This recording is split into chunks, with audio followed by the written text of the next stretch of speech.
Because I would like to create a special taxing district, just like Children and Family Services that we have, where you would take your resource officer, your security, your firefighter, your psychiatrist, psychologist, your social worker, all those under one roof as a health and safety director that runs it. I want to take it away from the principals. I want teachers and principals to worry about academics. When it comes to safety of a facility, they shouldn't be responsible or worried about that. That should be a whole separate thing in the district. It can be done. I've talked to state legislators right now to do this. I'm working on it, and when I'm elected, we're going to move forward with it. And I'll need your help because the school board has the produce. I'm going to say it again. When it comes under the state statute, the school board is responsible for the health and safety of the children, not the cities. The cities are kind enough to help with our resource officers, but it's the school board's responsibility, and sometimes it's forgotten. Thank you. Jeff. Well, until I heard some of these answers, I thought I was going to end up killing my political career right here. I also don't believe we need to be a reactionary society when it comes to this. We don't need metal detectors. We don't need concrete walls and bunkers. We don't need to frisk our kids when they walk in the door every morning.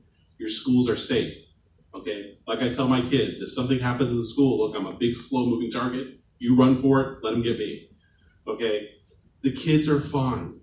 We need to get out there and we need to do more with the kids in the social and the psychological and the support. We need to have people that get out there in the community. And quite honestly, the Promise program needs to go in the garbage. We need to be more communicative with our law enforcement entities so that all the warning signs that Mr. Cruz gave out, the police are more aware of them. So we need to do more outreach on the emotional, psychological, social level with our kids and not put them in little mini prisons where they get to come in and get checked in every day. Thank you. Elijah, next question from the public. What is your position on discipline being too lax, strict, or is it just right? Okay, so first I want to say that I support the Promise program. It's been an incredible success in keeping people that look like me, a lot of my friends that I grew up with, out of prison and in a classroom where they belong. So I just want to state that first. I do think that we have to balance it. We have to be able to balance the discipline interest with it. We're not being too lax. We're not saying, you can throw chairs at teachers, kid, and not too strict. We're saying, okay, you're talking back, let's call the cops. So I think we need to completely rewrite that discipline matrix. And what we need to do is have teachers sitting and making those decisions, and not just school board members or people on the 11th floor of an office building. We have to go out in our schools and have those decisions made from the ground up, grassroots. Otherwise, we won't actually understand what's actually going on in our community. And yes, we live in a society up until the 21st century even admitted that we had emotional problems or psychological problems in this country. It's a big problem. And again, it isn't just Broward's problem.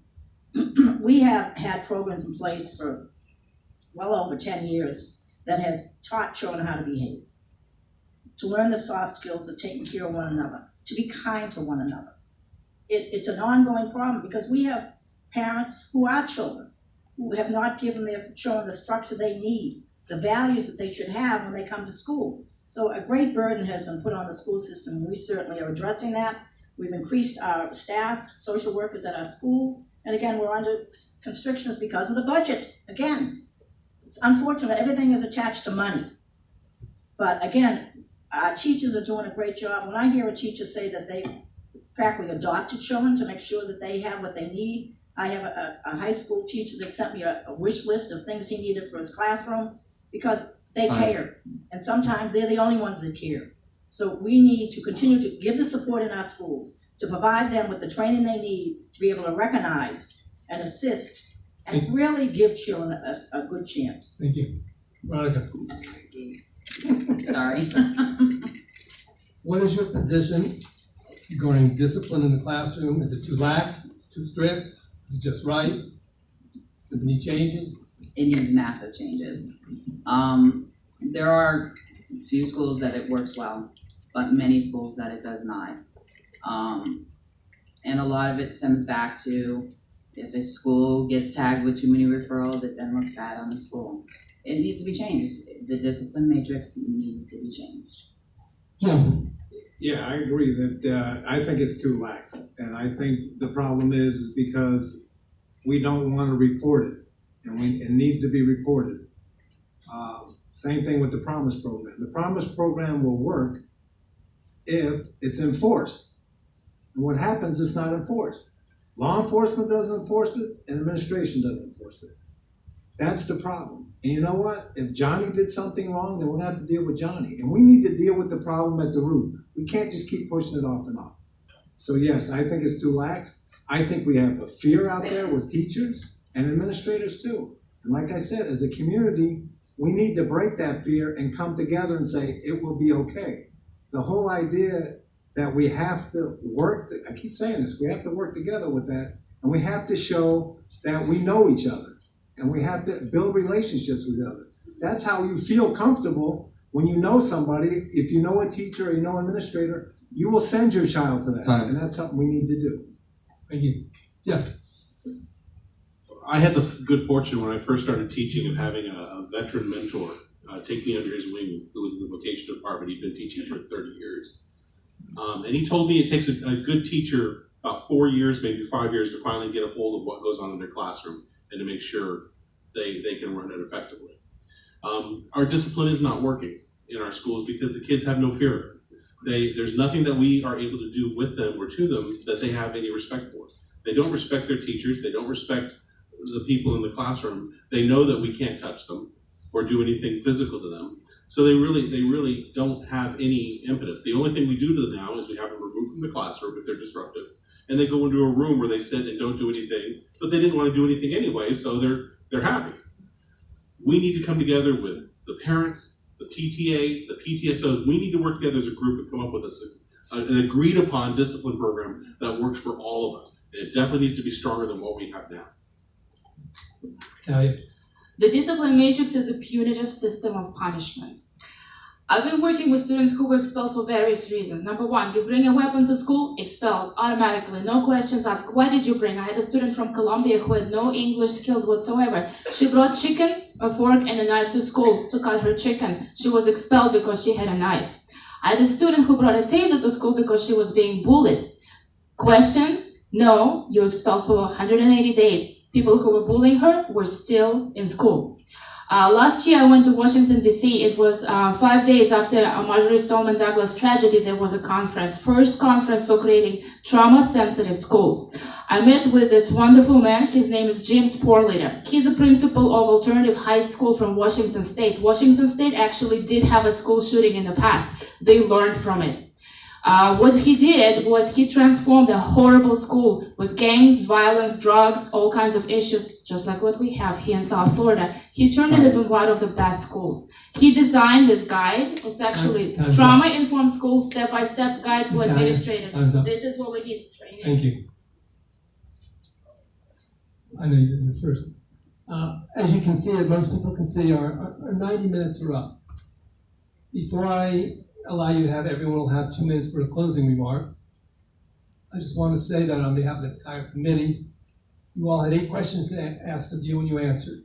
I think that this is our first shot at this. I think it was very successful. I know that when I'm talking to everyone in my education committee, and Chairman will have to say something in a second, but the information that we got today goes a long way in deciding what we want, because the committee, the STAR committee, just like everyone up there, has our kids in best interest involved in mind. So to that end, I say thank you to every one of you for making this night possible. We will start our last statement. You will have 2 minutes for our closing statement. We're going to start with Jim, work backwards. And then our chairman, Dan, will have something to say real quickly. And then there's water refreshments to everyone. And again, thank you all very much. Jim, go ahead. First, I want to thank everybody for coming out tonight. And I want to thank the committee for putting this together, because it's important, because all together we work together. Safety and security is number one, and if I'm your school board member, which I know I'm going to be, I can bridge the gap between non-instructional, instructional, and in the community, because I do it all. I'm in the community every day. I work with the non-instructional and instructional people every day in the system. But it takes everybody in this room to do something. You took the time out tonight to be here. That's the most important thing. Do we have all the answers? No. But do we care? Yes. We care deep in our heart, because I was born and raised in this area, and I know this is a great area, and it's growing every day, and it's gonna be even better. So we will make changes up there on the school board. I need your support. Vote for Jim Silvernail, District 1. Early voting starts here, August 18th, which is my birthday, so bring me a birthday present. Thank you all very much. That's your 39th, right? 39? I'll be About 38. 58. Raza. Okay, closing remarks. I don't really know what to say. If you vote for me as school board member, I will work for you. I will not lose or forget why I'm there and who I represent. Advocating for so many years, I don't get paid to do it, and I put in more than a full-time job in hours. I do anywhere from 60 to 80 hours a week. Don't get a penny for it. And I love it, and I wouldn't change it. And I will continue to do that. I will be here for you guys, and this will be a full-time job for me. Thank you. Ann? Yes. I am your sitting What? school board member, and I ask you to vote for me again. Why? One, this is a full-time job, and I'm at it full-time. There are 2 jobs that I can say I'm very proud to have accomplished in my lifetime, and that is raising 5 children that became functioning adults. The next one is being a school board member. This has been such a rewarding part of my life. When I first got aboard here in Hollywood, well, Hollywood is my biggest area, but I represent 7 cities wide. And I know every politician, and I talk to the kids, and I talk to the community, and I listen and try to provide them with what they want. What you want and what you get sometimes isn't the same answer, but I think the proof is in the pudding. There are no DRF schools. We have, like I said, over 165 innovative programs offering and hooking out children. We've given a child a well-rounded education, which they didn't have before I got elected. We've been able to give teachers raises in the last 6 years. So we're moving forward. There is no 101 about learning how to be a school board member. I thought that I had a lot of knowledge when I came in with 30 years, and did I learn that I didn't? It took me a while. It took me maybe 2 years instead of 4 years to get a hold on the job. But I'm responsible for the budget and the policy. And many of the questions that came up in this conversation have to deal with policy. And we review those policies every year. We have committees, we have input, so that we are governing our city school board by what our constituents want. So again, if you don't think that we aren't, then you need to be present and put your voice in. But it's important to me to that I continue to what I'm doing. I think our K through 2 is a very important program. I've been involved in that since the day one. Our ESE program, which we're overhauling, I mean, we have some of the largest populations. People move to Broward County because of the history and the success of our ES program. We're overhauling that, and I think it's very important to the people in Hollywood because our public schools offer the support that our special needs kids have. Thank you. Thank you, Ann. Elijah? Thank you. Again, thank you to the Hollywood Education Advisory Committee for hosting this. I almost couldn't come because I'm very, very sick, but I still think it's important to come out and hear what the community thinks and answer their questions. I graduated high school in 2017, and I like to say that I have the most insight on what's going on inside of our school system from a student perspective. And I want to provide the 270,000 students, as well as our teachers in our community, the opportunity to actually be heard and have someone who's going to be a fierce fighter for them on the school board. I'm not all talk. I'm always about action and getting things done. My history as an underserved and not listened to person is going to come in very handy on the school board. I understand the struggle of our students. I understand the socioeconomic struggles of our students. I understand being an ESC student. I understand all of that. And I want to take that experience that I have been able to receive, 14 years of it from public education, and use that to better our education system here in Broward County. I want to be a full-time school board member. Your current countywide school board member doesn't show up for the school board, doesn't show up for the meetings 25% of the time. And that's not setting an example for the children of our county. Not being on time, not showing up, not being responsive, not here tonight. Those are things that are very important when you're making your decision on who to vote for. One last thing is, I don't know everything, okay? I am 19. I do need a lot of guidance. I do need a lot of people to, listen to me, guide me, and help me. But one thing I will say is, when I'm up there, I'm not going to forget about those who do help me and who do provide me the knowledge I need. I will listen to them. So again, thank you. Vote for me on August 28th. And let's start fixing these schools because their time is up.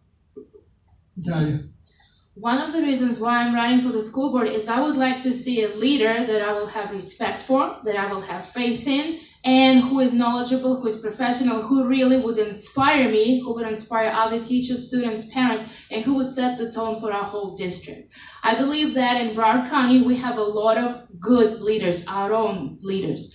Principals, assistant principals, administrators, teachers who've been working here for a long time, who know our issues, who know our people, who really care. Because I think for a leader, one of the most important things is to care. Show that you care about people. Show that you're not just there to make $350,000, almost 10 times as much as a regular teacher, and have the nerve to accept a raise after something horrific like MSD happens. I think this is lack of ethics. And this is what I would like to see. I would like to see a good leader. I'm a parent, I'm a student, I'm a teacher. And I would like teachers to be represented on the school board. I would like parents to be represented on the school board and students as well. Because we care about our children, not just our own children, but all the children of Broward County. Again, good leadership. Thank you. last but by no means least, Jeff. Thank you, Mitch. And thank you all for everyone that attended. Don't forget, Chairman Dan DeRico will have just something to say in closing remarks after Jeff. Thank you. And I'm giving you that time there too. I came to education very late in life. I've not been a teacher, but for 4 or 5 years now. The first year I spent in Dade County. I came to realize that I had to do more with my life than just work a 9-to-5 job, or in some of the cases I worked 14 hours a day job. And I found teaching was the thing that appreciated or that called to me most, because I want to do something that makes a difference, to make a difference in a kid's life, to help some kids mostly not make the same mistakes I did when I neglected my education. I came from a very poor family. The only time I got to go to school was when I could pay for it, after I graduated high school. So if I couldn't afford to pay for it, I didn't go. So, because there just was no money. And I want to keep the kids from making those mistakes where they don't have to work low wage, minimum wage jobs, or work jobs that they hate, or work jobs that have no future. We have that ability here in the schools, and we have that ability to start making a difference in kids' lives. All of you make a difference in the kids' lives. Those of you showed up tonight, those of you that are on the advisory boards, those that are running for school board. We all want to make a difference in the kids' lives. And I can only tell you, I can't measure how much passion they have for it, but I know that's the priority, and whatever time I have left, is I want to make a difference in our kids' lives. If you give me a chance, I can't promise to do to be the best, but I will do the best that I can.